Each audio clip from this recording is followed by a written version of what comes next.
Welcome to the deep dive. Imagine this, okay? You're leading a team, things are humming along, and then just bang! Suddenly your company's entire digital world just grinds to a halt. Yeah, it's a nightmare scenario. Totally. You can't get to your data, your website's offline, the digital storefront, gone. Vanished. And it's not just like an inconvenience, is it? Oh, absolutely not. It's way beyond It's a full-on digital disaster. Operations stop. Customers are angry. You're losing money literally every minute. So, how on earth do organizations actually recover from something like that? That's the million-dollar question. And maybe more importantly, how do they even get ready? How do you prepare for that kind of digital earthquake? Preparation is key. So today we're taking a deep dive into this fascinating and honestly absolutely critical world of cybersecurity incident response. This isn't just, fixing a computer after it breaks. It's about a whole strategic, proactive thing.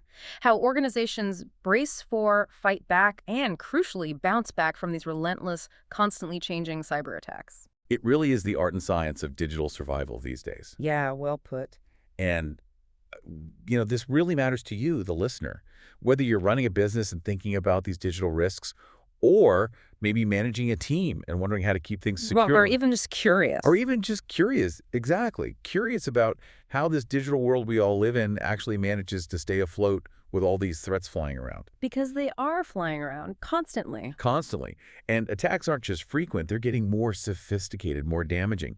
So understanding how companies protect their digital stuff, which by extension means your data, the services you count on, it's really crucial. It gives you this unique insight into the deep resilience needed just to operate today. That's a perfect way to frame it. Resilience. So to guide us through this pretty intricate landscape, we're drawing heavily from a really detailed document, 3.5 incidentresponse.txt. Right, that's our source material. And it lays out this incredibly clear roadmap. It takes us right from the first steps of preparation all the way through to full recovery. It's packed with insights, too, from leading cybersecurity frameworks. Yeah, it's quite comprehensive. So our mission for you today is basically to pull out the most important nuggets of knowledge from this material, make it easy to grasp so you walk away feeling like you really get it, maybe ready to apply some insights or just appreciate the sheer complexity involved. That's like a plan. Okay, so let's unpack this then. When you first hear Incident Response Plan, or IRP. Yep, the acronym. The acronym, right. It might sound like something, super technical, like only for the hardcore tech experts, maybe locked away in a data center somewhere full of jargon nobody else understands. It definitely has that aura sometimes. But I'm guessing, and based on what we're seeing here, its principles, things like planning, being prepared, having systematic action, they actually apply way, way more broadly than just the IT department, right? Absolutely. That's a fundamental point. It's much bigger than just tech. So what is an IRP then, at its core? Great question. Let's nail that down first. Fundamentally, an incident response plan is essentially the organization's definitive blueprint for digital survival. That's how I like to think of it. Okay, a blueprint. Yeah. Think of it like a really carefully documented set of procedures, clearly named people with specific roles, and absolutely vital information. All of it meticulously designed for one purpose, to detect, respond to, and ultimately limit the damage from a cyber attack against that specific organization. So stopping the bleeding, basically. Stopping the bleeding and knowing how you're going to do it before it happens, it's way more than just a technical manual full of commands or code. It's a strategic roadmap. It defines exactly how a company plans to navigate, the chaos of a digital crisis. Right, navigating the chaos. And what's really critical to grasp is that it has to be formal. It needs to be highly coordinated across different teams. And crucially, it has to be specifically tailored. Tailored how? Tailored to the organization's unique situation, its mission, its size, its structure, its specific operational functions. A small local bakery's IRP is going to look completely different from a giant multinational bank's plan. Makes sense. Different risks, different resources. Exactly. But the key is they both need one. Okay, so everyone needs a plan, but they're custom built. Precisely. And what's really fascinating here, and where our source material digs in, is that while every IRP is unique, the National Institute of Standards and Technology, NIST, you'll hear that a lot. NIST, yeah, heard of them. They've done amazing work outlining these common key elements that you find in almost every robust plan. Think of them as the essential building blocks no matter what industry you're in or how big you are. Okay, like foundational pieces. Uh, What are some of those? well, for starters, every solid IRP begins with a clearly defined mission, strategies, and goals. Basically, what's the whole point of this plan? What exactly are we trying to achieve with it? Got it. The why. Exactly, the why. Then, and this is absolutely critical for it to actually work, it needs senior management approval and a clear statement of commitment. Ah, the buy-in from the top. You got it. Without that top-level backing, the best plan in the world might just sit on a digital shelf gathering dust.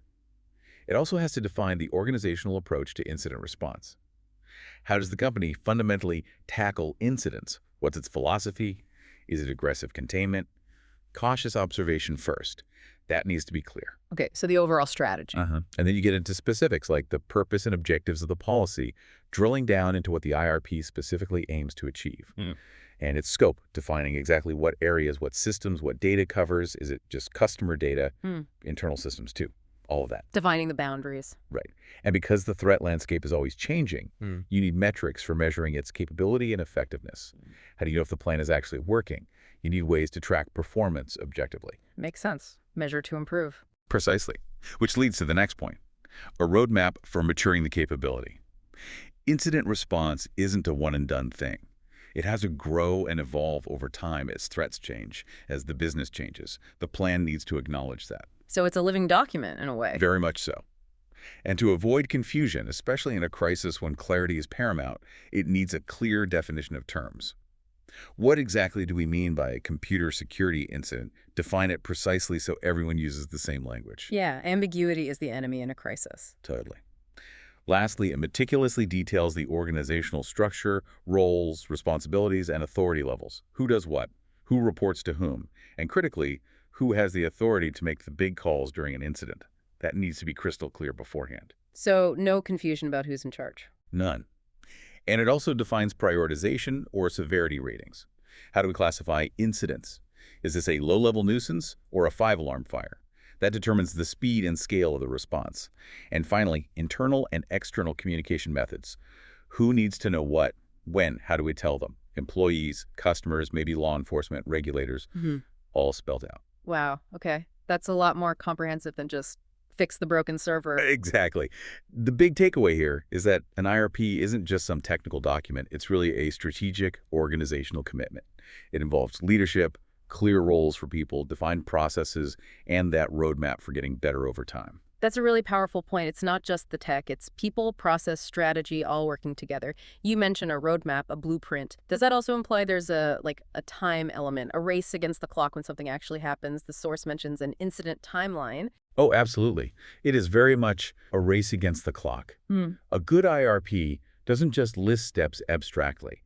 It actually maps out the recovery timeline, right from the moment an incident starts, all the way through to getting back to normal operations. Okay, so it charts it out. Yeah, and this isn't just a vague idea, it's often visualized. The source mentions using a Gantt chart, those project management bar charts. Right, showing tasks over time. Exactly. And this chart clearly shows the distinct phases. It maps the journey from when an incident begins to the moment it's reported, then when it's successfully contained, then eradicated when recovery is complete, and finally that sigh of relief when normal business operations resume. That whole life cycle. A whole life cycle. Yeah. And overlaid on that timeline are the core phases of incident response itself. Prepare, which happens before the timeline even starts, really then detect, contain, eradicate, and recover. Okay. And interestingly, the chart also shows report as this ongoing activity running alongside the other phases. Right. Because communication is constant, right? Yeah, you have to keep people informed throughout. You do. And the source even gives some typical durations just to emphasize the urgency, like aiming for containment within maybe 45 to 60 minutes. Wow, that's fast. It is incredibly fast. Yeah. Think about your business bleeding money or data every minute. Every second genuinely counts. Which naturally brings up a huge question. Yeah. How do they even know an incident is happening fast enough to start that clock? How do they spot it in time? What's the first alarm bell? Exactly. That was my next thought. How do organizations actually detect these things? Are they just waiting for a system to crash or a user to complain? Or is there something more proactive, some kind of digital tripwire? That's the vital detection phase we just mentioned on the timeline. And yes, IRPs absolutely must list the specific mechanisms used for detection. It's not just one thing. It's a really diverse, multi-layered toolkit of technologies working together. Okay, a toolkit. What's in it? All sorts of things. You've got vulnerability scanning software. Think of this like a proactive digital health check. It scans systems looking for weaknesses before the bad guys find and exploit them. Finding the holes before they do? Precisely. Then there's anomaly detection. This is all about spotting unusual patterns. Deviations from normal behavior in network traffic or how systems are acting. Like your bank flagging a weird purchase on your card, it might be fine, but it's outside the norm, so it gets flagged for a closer look. Okay, looking for things that seem off. Exactly. Then you have endpoint detection and response, or EDR solutions. These are critical. They monitor individual devices, laptops, servers, phones, looking for any signs of malicious activity, like having a security guard at every digital doorstep. Watching the entry points. File integrity monitoring is another one. This basically checks if critical system files have been changed or tampered with, which could indicate a compromise, like checking if someone altered an important document. Making sure things haven't been messed with. Right. And log analysis. This involves digging through system logs, those detailed digital diaries of everything happening on a system looking for suspicious entries. It can be like finding a needle in a haystack, but it's crucial. Sifting through the records. Yep. Then you have the classic intrusion detection systems, IDS, and intrusion prevention systems, IPS. These monitor network traffic, specifically looking for signs of attacks or unauthorized access, and an IPS can even actively block malicious traffic. The network cops. Kind of, yeah. And don't forget physical security monitoring. Sometimes digital threats start with physical access, someone plugging something in where they shouldn't, for example. So cameras, access logs, they matter too. Good point. It's not all virtual. Not always. Then there are security information and event management, or SIEM solutions. These are like the central command center. They gather security data from all those other tools, centralize it, analyze it, and give a big picture view of the security posture in real time. Bringing it all together. Exactly. Threat intelligence software is also key. This keeps the organization updated on the latest known threats, vulnerabilities, attacker techniques. It's like getting a daily briefing on what dangers are lurking out there. Staying ahead of the curve. Trying to, yeah. And finally, user behavior analytics, UBA tools. These focus on identifying abnormal user activity, like if an employee suddenly starts accessing files they never touched late at night from a weird location. That could signal a compromised account or maybe even an insider threat. Watching for unusual actions. Right.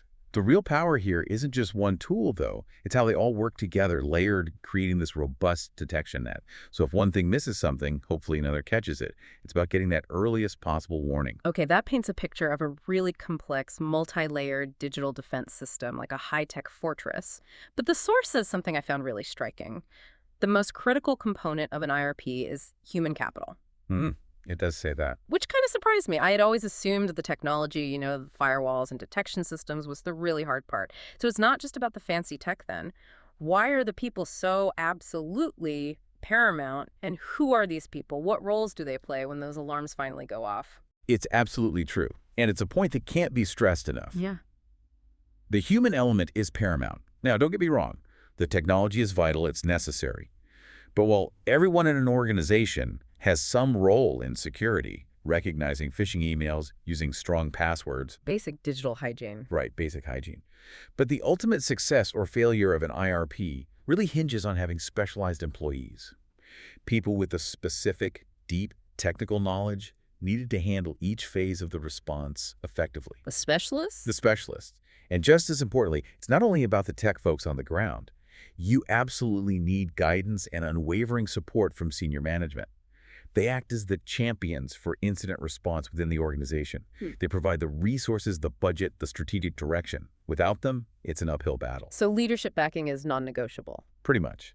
Now, NIST, recognizing that companies vary hugely in size and structure, actually recommends different organizational models for these response teams. Okay, different ways to structure the team. Exactly. For instance, you might have a centralized incident response team. This is a single, dedicated team that handles incidents for the entire organization. This often works really well for smaller companies, or maybe ones where all the computing resources are in one place, not spread out geographically.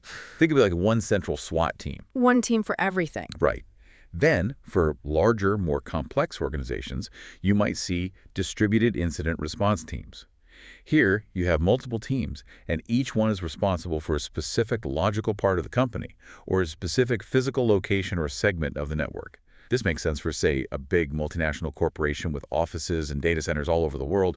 You need local expertise. Teams closer to the action. Exactly. And then there's a third concept, the coordinating team. This isn't usually a standalone team, but more of a function that either a centralized or distributed team takes on. Their job is primarily coordination, sharing information, ensuring different departments are working together smoothly during an incident, but without having direct command authority over those other departments, like an air traffic controller for the response. Got it. Centralized, distributed, or a coordinator role. And this choice, how you structure the team, brings up some really important practical considerations when you're actually building and maintaining these teams. Staffing is a big one. Yeah, I can imagine finding the right people is tough. It is. And first off, there's the issue of 24/7 availability. For most organizations, this isn't optional. You need people available round the clock, either on call or physically on site, because attacks don't keep business hours. Right. Right. They happen at 2 a.m. on a Sunday. Exactly. Yeah. And if a ransomware attack hits then and nobody's there to respond immediately, that's hours of potential damage multiplying. Every minute counts. So always on call. That sounds stressful. It definitely can be. Sure. Which leads to the second point. The decision between having full-time versus part-time team members. This depends heavily on factors like the organization's budget, its overall staffing situation, the industry it's in, its specific risk level. Lots of variables. Lots of variables. And for many small or medium-sized businesses, hiring a full-time in-house 247 team just isn't feasible. That's where outsourcing becomes a really viable option, using a virtual incident response team or a managed security services provider, an MSSP. Right, getting expertise from outside. Exactly. They provide that specialized skill set without the massive overhead of maintaining it entirely in-house. Okay, what else? Well, tied into that 24/7 availability is employee morale. This is a huge, often underestimated challenge. Incident response work is incredibly demanding. Yeah. Being on call, dealing with high-pressure, high-stakes situations at any hour, it leads to stress, burnout, fatigue. Yeah, burnout seems like a real risk. It absolutely is. Finding and retaining skilled people willing to do that work, especially the 24-hour support roles, can be really tough. Smart companies recognize this and actively work on it, things like segregating roles so not everyone is always on call, ensuring proper time off, focusing on team well-being. It's crucial for sustainability. Keeping the responders healthy, basically. You have to. Fourth, there's the obvious factor of cost. That 24/7 requirement alone makes staffing expensive. And these aren't just general IT folks. Because they touch so many parts of the IT environment during an incident, they typically need broader knowledge than many other IT roles. Plus, they need deep expertise in specialized tools, digital forensic software, advanced malware analysis tools. That requires constant training, certifications. It all adds up. Specialized skills cost money. They do. Which brings us to the final point, staff expertise. Incident handling demands this really unique blend of deep technical skills and often strong non-technical skills too, like communication and problem solving under pressure. Keeping that expertise razor sharp and up to date with the latest threats, intrusion techniques, new vulnerabilities, forensics methods is a constant challenge. The learning never stops. Never. And frankly, that's another reason why outsourcing to an MSSP often makes so much sense. The MSSP can afford to hire and retain those highly specialized experts and invest in the cutting-edge tools, and then spread that cost across their whole client base. It makes top-tier incident response capability much more accessible for many organizations. Okay, so these teams are highly specialized, need to be available 24/7, constantly learning under pressure. It's a demanding role. But do they only react to incidents? Or do they do other things too, maybe more proactive stuff beyond just putting out fires? They absolutely do, and that's a really important part of their function that often gets overlooked. Yeah. While their primary, most visible job is indeed that reactive intrusion detection and incident response, being the digital emergency room, essentially. Right, the crisis team. Exactly. But it's very common and very strategic for these teams to perform additional duties. Duties aimed at proactively raising the overall cybersecurity awareness and posture across the entire organization. Ah, some preventative work too. Yes, exactly. Yeah. The idea is to reduce the burden on the response team in the long run. If you can prevent some incidents from happening or get them reported faster and more accurately by regular employees, that frees up the specialized team. Makes sense. How do they do that? Well, one major way is through education and awareness initiatives. They might run workshops, create content for the company intranet, put out newsletters, even design posters with security tips. The more that employees outside of IT understand about spotting threats like phishing or know the right procedures for reporting something suspicious, the less strain there is on the core IR team. Empowering everyone to be a sensor. That's a great way to put it, empowering everyone to be part of the first line of defense. Another common duty is advisory distribution. The IR teams is often plugged into threat intelligence feeds. They see new vulnerabilities, new attack trends, so they might issue cyber briefings or security bulletins to the rest of the organization saying, hey, watch out for this new scam, or make sure you patch this vulnerability. Keeping everyone informed about current threats. Exactly. Helping the whole organization stay ahead of the curve, or at least not too far behind it. And finally, they often play a key role in information sharing within the broader cybersecurity community. Sharing with other companies. Yes, often through formal or informal groups. They might share anonymized details about incidents they've handled, what worked, what didn't, what attack vectors they saw, what changes they made afterward. This kind of collaboration helps everyone improve their defenses because attackers often reuse the same tactics against multiple targets. Learning from each other's experiences. Precisely. So the bigger picture here is that cybersecurity isn't just siloed within the IT department or the incident response team. It's truly a collective responsibility. It requires a security-conscious culture across the entire organization, and the incident response team often acts as a key driver and enabler of that culture, doing both the reactive and the proactive work. Okay, that makes sense. So we've talked about the plane itself, the IRP, and the specialized people who execute it. But you mentioned earlier, before you can respond effectively, you really have to know what you're responding to. We hear terms like cybersecurity event and incident thrown around, sometimes interchangeably in news reports. But I suspect for the professionals doing this work, there's a crucial difference. Oh, absolutely. Yeah. You're right on the money there. It's not just semantics. The distinction is fundamental. How you classify something determines the entire response, the urgency, the resources allocated, even the legal obligations sometimes. Okay, so it's critical to get it right. It is. And NIST, again, provides really clear, widely accepted definitions that professionals rely on. Let's start with an event. An event is simply any observable occurrence in a system or network. That's it. Just something happened. Pretty much. And most events are completely benign, totally normal. They happen constantly, thousands, maybe millions of times a day in a large organization. A user logging in, that's an event. A server getting a request for a web page, event. Your firewall blocking a random connection attempt from the internet, That's also an event. Sending an email, events. Okay, routine stuff. Mostly routine stuff. Now, the definition also includes cybersecurity changes that affect operations, mission capabilities, or reputation, even if they're not necessarily malicious initially. But the key is, an event is just an occurrence. Got it. So what's next? Next up is an adverse event. This is where things start to become potentially problematic. An adverse event is any event that has a negative consequence. Okay, so something bad happened.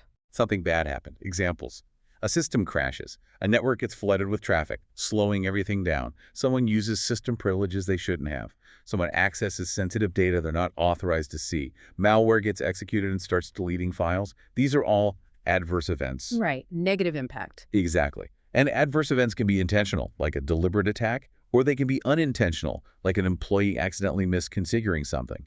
They can be human-caused or even caused by the environment, like a power outage taking down servers or a flood in the data center. Still adverse, still negative consequences. Okay, so where does incident fit in? The computer security incident. This is a specific type of adverse event. And here are the key differentiators. It has to be related to computer security, and critically, it must be caused by malicious human intent. Malicious human intent. That's the key. That is the absolute key. It specifically excludes things like purely environmental factors, power failures, natural disasters, or unintentional human errors, unless those errors violate a security policy. The formal definition is any violation or even an imminent threat of violation of computer security policies, acceptable use policies, or standard security practices. Okay, so it's a policy violation driven by malice. Essentially, yes. Let's look at examples. An attacker deliberately flooding your web server to crash it. That's a computer security incident. Tricking users with phishing emails to download malware. Incident. A ransomware attack encrypting your files and demanding payment. Definitely an incident. Even something like an employee carelessly exposing sensitive customer data on a public forum that can be classified as an incident because it violates security policies, even if the employee wasn't trying to be malicious. The exposure creates the security violation. Right, so knowing the difference dictates the whole response. Absolutely. The way you handle a power outage is vastly different from how you handle a ransomware attack, even if both result in downtime. The tools, the procedures, the legal notifications, the urgency, all different. That classification event, adverse event, or incident is the crucial first step in the response process itself. That makes so much more sense now. Knowing the difference means knowing how to react appropriately, not overreacting to normal stuff, but hitting the panic button rightly when it's a genuine malicious incident. So, okay, once an organization has identified a true incident caused by that malicious intent, what happens next? What are the widely recognized steps they follow to actually fight back? This feels like where the playbook really comes into action. Indeed, this is exactly where the rubber meets the road, where the IRP shifts from being a document to being an active, real-time process. And while, as we discussed, individual plans and frameworks might have slight variations, there's a widely recognized sequence of steps, generally 7 core phases, that guide the response. These build directly on that timeline we talked about. Think of it as a structured approach to managing the chaos. Okay, the 7 steps. What's number 1? Number 1 is preparation. And technically, this happens before the incident even occurs. It's all the work done beforehand, assembling the right people, getting the necessary tools in place, defining and practicing the processes. This includes things like having vulnerability scanners, intrusion detection systems, anti-malware software ready to go, and, crucially, training for the end users on awareness and intensive training for the specialized responders. So, building the fire station and training the firefighters before the fire? Perfect analogy. Yeah. Step 2 is detection and analysis, sometimes called identification.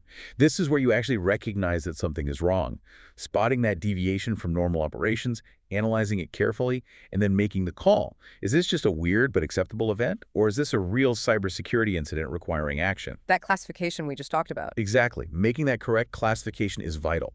A false positive wastes time and resources.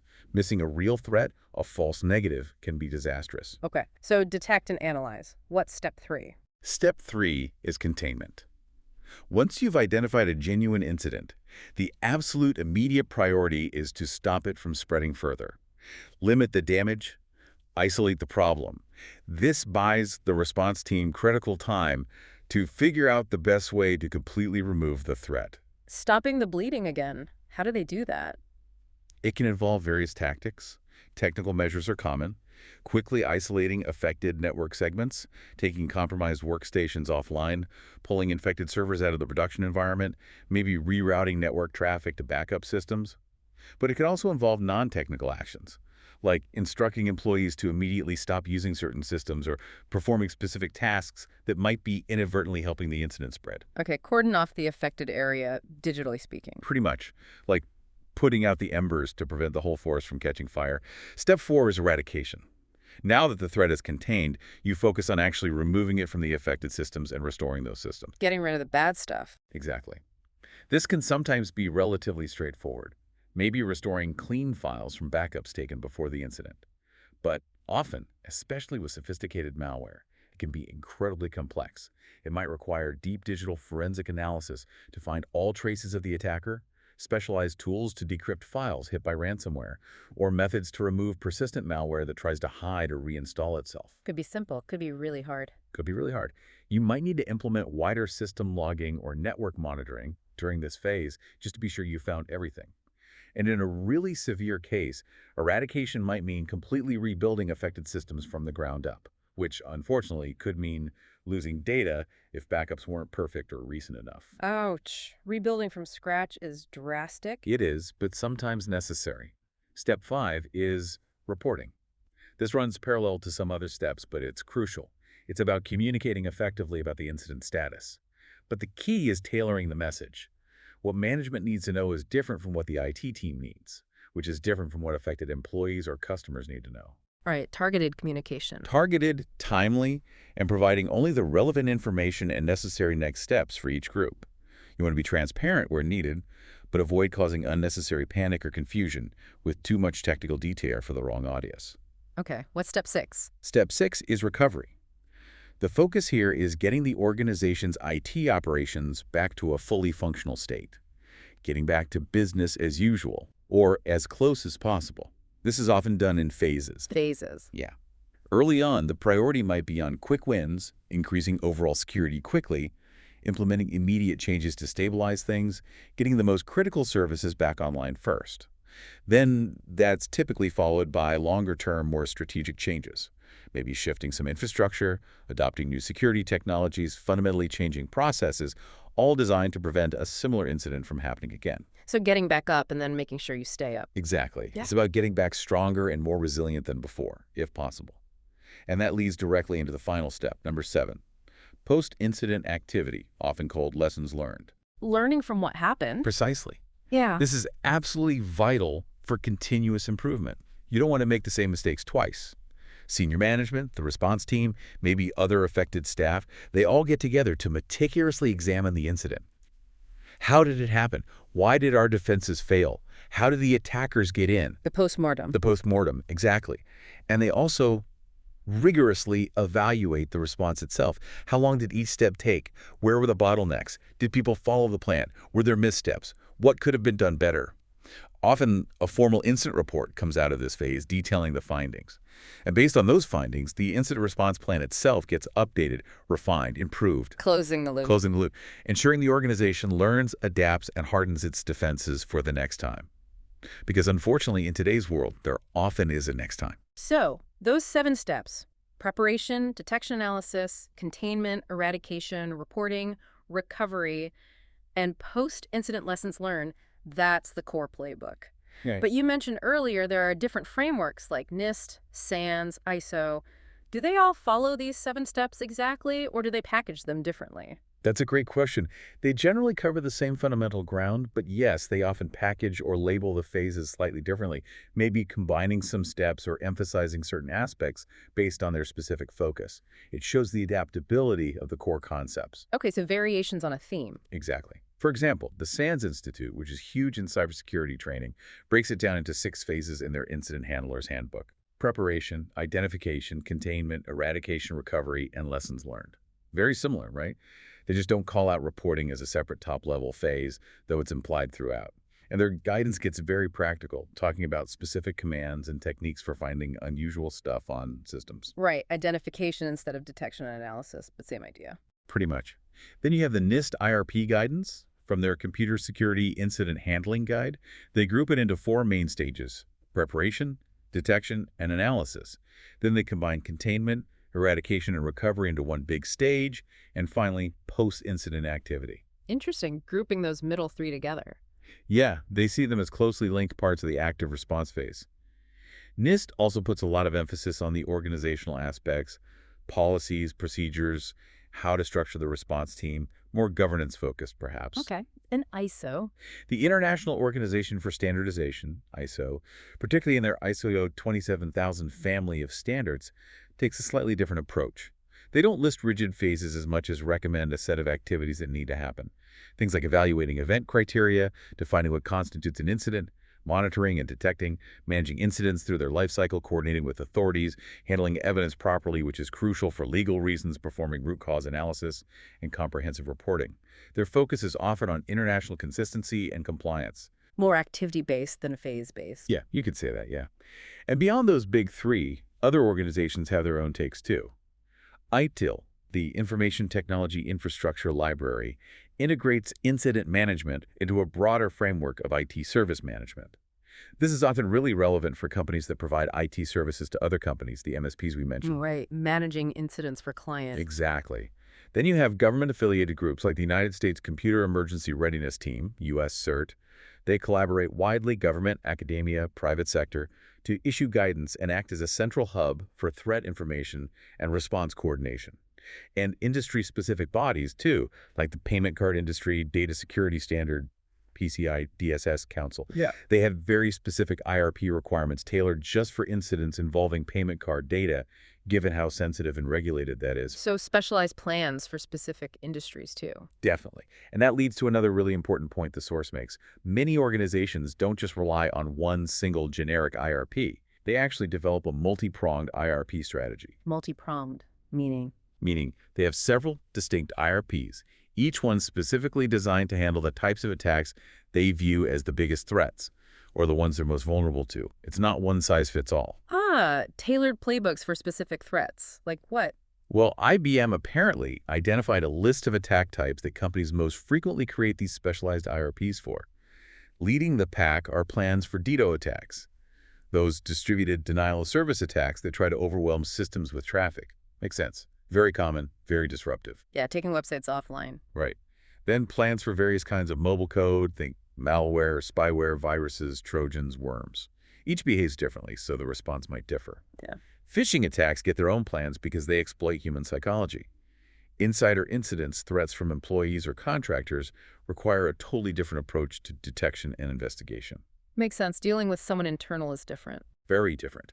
Also high on the list are plans for business email compromise, BEC, where attackers impersonate executives to trick employees into making fraudulent wire transfers. Plans for general disaster recovery, which often overlap with IRPs but might also cover physical disasters. Plans for supply chain attacks, where attackers compromise a trusted vendor to get to their main target. That's been a huge issue lately. And finally, plans for dealing with highly sophisticated, long-term, advanced, persistent threats, APTs, often state-sponsored or highly organized criminal groups. Wow. So companies might have separate plans for DDoS, malware, phishing, insiders. Many do, especially larger or higher-risk organizations. The key takeaway from all these frameworks and tailored plans is really the adaptability of incident response. It underscores that a single rigid checklist just won't cut it against the diverse, creative, and constantly evolving threats that are out there today. You need structure, but also flexibility and specific preparation for your most likely risks. Okay, so an organization goes through all this effort. They invest heavily in building a robust IRP, maybe multiple IRPs. They assemble this dedicated, highly skilled team. They understand the frameworks, the 7 steps, the specific threats. But how do they actually know if it all works before a real crisis hits? How do they test their digital fortress to make sure the walls will hold? And how do they measure if it's effective? That is the million-dollar question, isn't it? Because having a plan on paper is one thing. Knowing it actually works under pressure is entirely another. And the answer is rigorous, periodic testing and measurement. This isn't just a good idea, it's an absolutely critical part of maintaining an effective incident response capability. Okay, so testing is essential. How do they do it? There are several common methods. One of those valuable is running simulations. These can take a couple of main forms. First, you have tabletop exercises. Tabletop, like a board game. Sort of. The response team literally gathers around a table, or maybe a virtual table these days, and they talk through a simulated incident scenario step by step. Okay, this alert just came in. What do you do first? Who do you call? What data do you need? They verbally walk through the entire process as if it were real. Ah, okay, a mental walkthrough. Exactly. It's great for identifying gaps in the plan, confusion about roles, or communication breakdowns, all without any actual technical risk. It's like a fire drill for the procedures and the team coordination. Makes sense. What's the other type of simulation? The other common type is much more active. A penetration test, or pen test for short. Here, you actually have someone, either an internal employee on a dedicated red team, or, more often, a hired external company of ethical hackers actively try to breach the organization's defenses. They execute a simulated attack. Wow, so they actually attack the company. They do, but in a controlled, authorized way. The goal isn't to cause damage, but to see how well the defenses hold up, and importantly, how the incident response team detects and responds to the intrusion attempt in real time. It's the ultimate test of both the technology and the human response under realistic conditions. That sounds incredibly valuable. Stressful, but valuable. Extremely valuable. And organizations typically perform this kind of testing, whether a tabletop or pen test, annually, at a minimum. The goal is to ensure the procedures in the IRP are still accurate, up-to-date, and effective. And critically, any lessons learned from these tests are fed immediately back into improving the IRP. So test, learn, update, repeat. Exactly. It's a cycle of continuous improvement. And it's not just an internal best practice. External auditors, like those doing SOC2 audits for service providers, will often specifically check documentation to prove that the IRP was tested within the last year, that the drills are properly conducted and resolved, and that the plan was revised based on the results. It's becoming a compliance expectation. Okay, so simulations and tests are key. What about measurement? How do they put numbers on effectiveness? Ah, yes, IRP metrics. Establishing clear metrics is crucial for objectively tracking performance over time and identifying areas needing improvement. It moves beyond subjective feelings about how well a response went. Right, getting objective data. What kind of metrics are we talking about? There are several key ones. A big one is mean time to detect, MTTD. This measures, on average, how long it takes the organization to actually detect that an incident has occurred or is in progress, usually measured in minutes or hours. How fast do they spot trouble? Exactly. A higher MTTD is bad news. It means incidents go unnoticed for longer, giving attackers more dwell time to steal data, spread laterally, and cause more damage. Lowering MTTD is a primary goal for most security teams. Makes sense. Faster detection equals less damage. Generally, yes. Then there's mean time to acknowledge MTTA. This measures the time from when an alert is generated or an incident is reported to when someone on the response team actually acknowledges it and formally begins the response process. It's about how quickly they pick up the phone, essentially. The time lag before someone jumps on it. Right. You want that lag to be minimal. Next is mean time to contain, MTTC, sometimes called mean time to remediate. This is the average time it takes to stop the incident from spreading further to get it contained, sequestered. This is a really critical metric because faster containment directly limits the scope and impact of the breach. How quickly can they stop the bleeding? You got it. Then there's mean time to repair, MTTR. This measures how long it takes to restore the affected systems back to their normal operational state, or at least to a predefined target state, like minimum viable functionality. It's a direct measure of how efficient the recovery process is. How fast can they get things working again? Mm-hmm. Another useful metric looking at prevention more is mean time between failures, MTBF. This tracks the average time between consecutive security incidents or system failures related to security. A higher MTBF is good. It suggests the defenses are holding up well and incidents are becoming less frequent, implying a more resilient environment. So longer gaps between problems is a good sign. Definitely. And of course, a classic metric is system availability or downtime, simply tracking how much time critical production systems are completely or partially unusable due to incidents. This often ties directly into money, especially if there are service-level agreements involved. Right, the uptime numbers. Exactly. Which leads to the related metric of service-level agreement, SLA compliance. If the organization uses third-party IT providers, this involves checking if those providers met their contractual obligations for uptime, response times, and recovery times during and after an incident. Failure here can mean penalties or discounts. Holding vendors accountable. Absolutely. So Yeah. those are some key metrics. But measurement doesn't stop there. Oh, what else? Well, after any significant incident, there's the post-incident review we talked about in the 7 steps.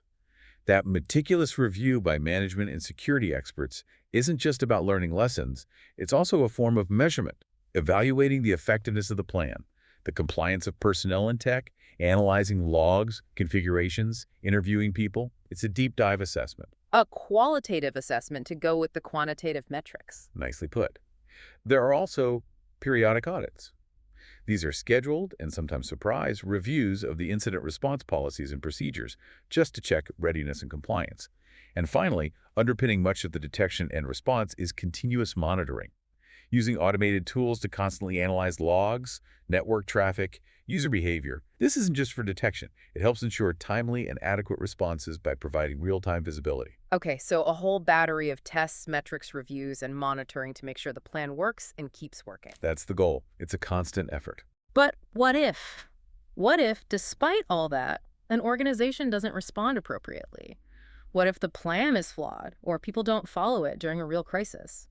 Are there clear signs looking from the outside or even inside that they messed up the response, that the recovery was botched? Unfortunately, yes. The signs of an inadequate IRP or a poorly executed response are often painfully clear, especially in the aftermath. And these aren't just theoretical failures. They have very real, tangible consequences for the organization. Okay, what are some of those red flags? Well, an obvious one is simply an increase in the frequency or severity of incidents.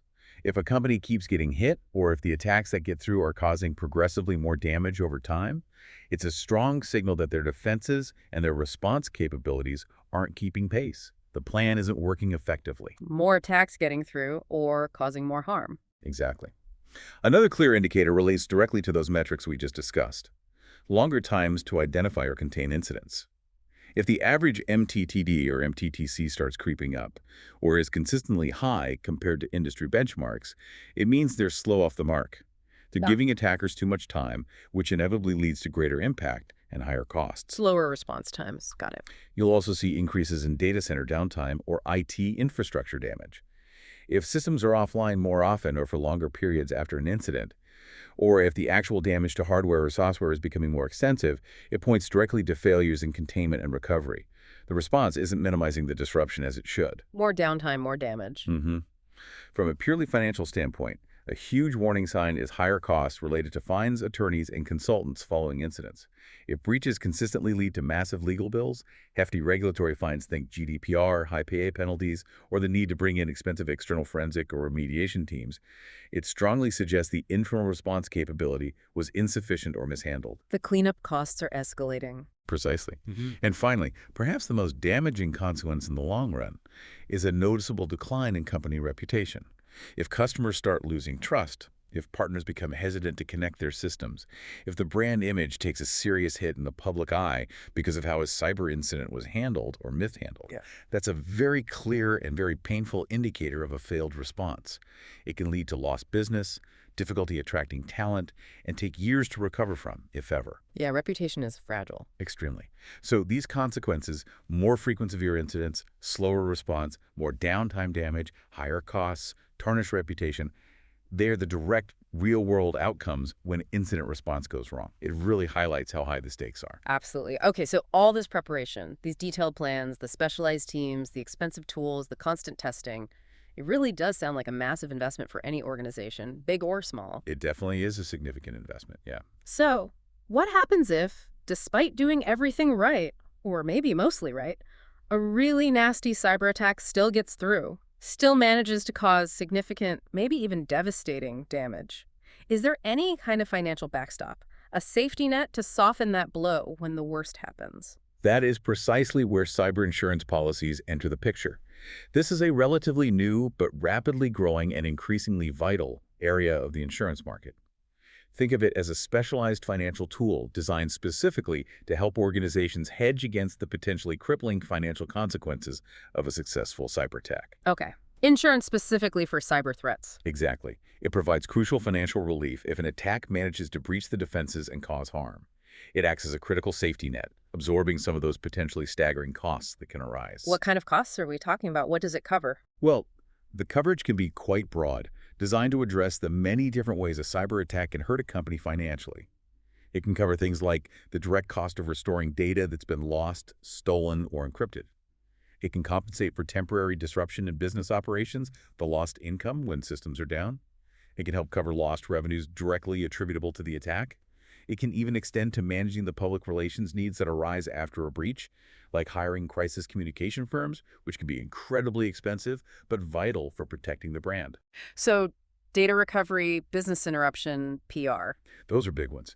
And as the threats themselves keep evolving, think ransomware, sophisticated phishing, supply chain attacks, the insurance companies are constantly working to refine their policies, carefully defining exactly what kinds of losses are covered, under what conditions, and importantly, what security measures they expect organizations to have in place to even qualify for coverage in the first place. Ah, okay. So it's not just a blank check. Let's dig into that coverage. What specific kinds of losses are typically covered by these cyber policies? What does that financial relief actually look like in practice when a company files a claim? Sure, the specifics can vary between policies and insurers, of course, but there are several common categories of losses that are typically covered. A major one is business interruption losses. This is designed to compensate the company for the revenue it loses because its operations were delayed or stopped due to the attack. Maybe they couldn't access critical systems, process orders, or access financial resources. Think of an e-commerce site that's down for 3 days. This coverage helps make up for those lost sales. Covering the lost income during the outage. Exactly. Then there are cyber extortion losses. This is particularly relevant with ransomware. It can provide funds for making ransom payments, although that's often a contentious issue and usually a last resort.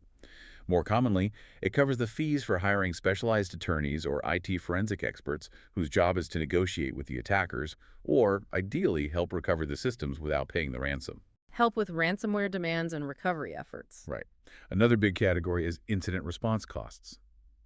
This covers the often very high costs associated with actually investigating the breach and recovering the lost or stolen data. This usually involves bringing in external IT security experts or specialized managed services providers, MSPs. The coverage typically reimburses the labor costs of these specialists, forensic analysis, notification costs if customer data was breached, credit monitoring for affected individuals, things like that. Covering the cleanup crew, basically. Essentially, yes. If the attack resulted in significant damage to IT assets, maybe software was corrupted beyond repair, or hardware was physically damaged or rendered unusable, some policies offer replacement costs for information systems. This could cover the partial or even complete replacement of servers, workstations, or critical software licenses needed to get back up and running. Replacing damaged tech. Litigation and attorney fees are also a common coverage area. Cyber attacks very frequently lead to legal issues.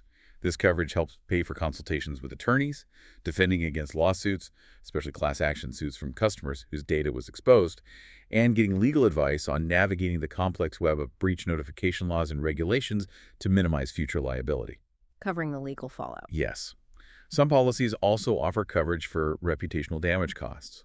Now, this is tricky. It typically covers the direct expenses related to managing the crisis communication, hiring PR firms, running marketing campaigns to reassure customers after a breach, crisis management consulting. However, it's really important to understand that the policy generally does not cover the intangible long-term harm to the company's brand value or potential future lost business due to damaged reputation. It covers the immediate PR expenses, not the long-term brand hit. Okay, a subtle but important distinction. Very important. And finally, some policies might include coverage for information or identity theft losses, specifically if an employee's identity is stolen and used fraudulently as a direct result of the cyber attack on the company. It recognizes the potential personal impact on employees caught in the crossfire. So you see, it's a pretty comprehensive suite of potential coverages designed to address many of the direct financial blows an organization can suffer from a cyber attack. It's a crucial layer of risk transfer. That is a truly comprehensive list of protections. It covers a lot of angles. But given how significant these potential payouts could be and the high risks involved, I can't imagine insurance companies just hand these policies out to anyone who asks. What do organizations typically need to have in place to even qualify for cyber insurance? Or at least to get decent coverage at a reasonable premium? There must be prerequisites, right? You've hit on an absolutely critical point. No, they definitely don't just hand them out. Most cyber insurance carriers require applicants to demonstrate that they already have certain upfront mitigating risk controls in place. The idea is that the insured organization needs to be doing its part to minimize both the likelihood of an attack happening in the first place and the potential impact if one does occur. It's about shared responsibility. So the insurance company wants to see you're already trying hard to protect yourself. Exactly. They want to see due diligence. And what's really fascinating, brings our whole conversation full circle, is how these typical insurance requirements tie directly back to all the best practices for incident response and general cybersecurity hygiene that we've been discussing. Having good security isn't just good practice anymore. It's increasingly becoming a prerequisite for insurability. So the IRP and security posture directly impact insurance. Makes sense. What kind of controls are they looking for? A whole range, typically assessed through detailed applications and sometimes audits. For example, background checks are often required, especially for employees who have privileged access to sensitive systems or data. Insurers want to know who has the keys to the kingdom. Checking out the insiders? Compliance with regulations is huge, especially for certain industries. Companies handling health data need to show with IPK compliance.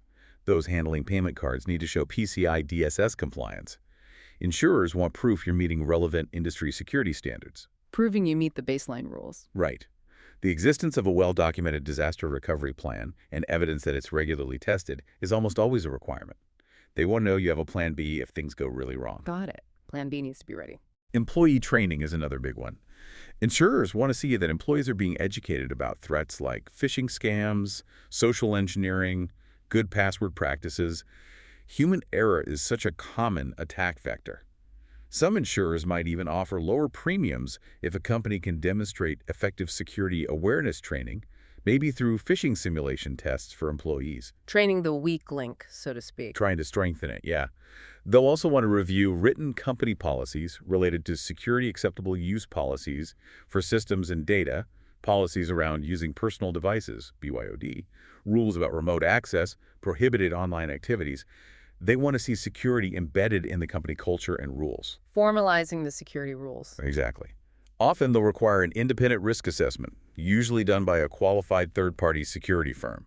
This gives the insurer an objective view of the company's vulnerabilities and overall security posture, helping them price the risk accurately. Getting an outside opinion on the risks. hmm And naturally, the incident response plan, IRP itself, is heavily scrutinized. Carriers will want to see a robust, well-documented IRP. They'll look at how it's designed, what steps it includes, how roles are defined, and crucially, evidence that it's been tested. A weak or untested IRP could mean much higher premiums or even denial of coverage altogether. So the IRP is a major factor in getting insured. Absolutely fundamental. They'll also look for standard baseline IT controls, things like firewalls, intrusion detection prevention systems, IDSS, up-to-date antivirus or endpoint detection and response EDR software on all machines, proper access controls limiting who can get to sensitive data, and strong authentication methods like multi-factor authentication, MFA. These are considered table stakes now. The basic technical defenses need to be in place. Yes. Increasingly, some insurers are even requiring mandatory pen testing as part of the application. They want to see the results of those ethical hacking attempts we discussed. Companies that prove harder to break into might qualify for better premiums. Proving your defenses actually work under attack. Right. And finally, for any company seeking coverage, the insurer will always review their loss history. Have they suffered breaches before? How severe were they? How did they respond? Past performance is definitely a factor in assessing future risk and pricing the policy. So your track record matters. It definitely does. So what does this all really mean for you, the listener, or for any organization? It means that investing in a strong, well-tested IRP, robust security controls, and a culture of security awareness isn't just about protecting the business operationally. It's also become a critical prerequisite for accessing that vital financial safety net of cyber insurance. Good security practices are increasingly becoming a condition for doing business and managing risk effectively in the digital world. It's about demonstrating that due diligence. Wow. Okay, we have really covered a tremendous amount of ground in this deep dive. From understanding what an incident response plan even is, to walking through those 7 core steps of actually responding to an attack. Preparation, detection, containment. Right, all the way to recovery and lessons learned. Plus, understanding the critical role of the human teams, how organizations test their readiness through simulations and metrics, and now finally, how cyber insurance provides that financial backstop, but only if you've done your homework. It's crystal clear that cybersecurity incident response is this incredibly sophisticated, multi-layered, and frankly, absolutely essential discipline for anyone operating online today. It really is a constant, often unseen battle happening behind the scenes. It really is. And I think the bigger picture takeaway here is how it highlights this constant dynamic interplay between being proactive, preparing, defending, training, and being reactive, detecting quickly, responding effectively, recovering efficiently. Organizations have to master both sides of that coin to navigate this complex and, let's face it, pretty hostile digital landscape we're in. Proactive and reactive, constantly working together. Exactly. It's fundamentally about building genuine resilience, committing to that cycle of continuous improvement we talked about, test, learn, adapt, and just acknowledging that in today's world, preparedness isn't just some corporate buzzword. It's absolutely key. It's the difference between surviving a major incident and potentially facing catastrophic losses. And for you, the listener, hopefully understanding all this gives you more than just, technical knowledge.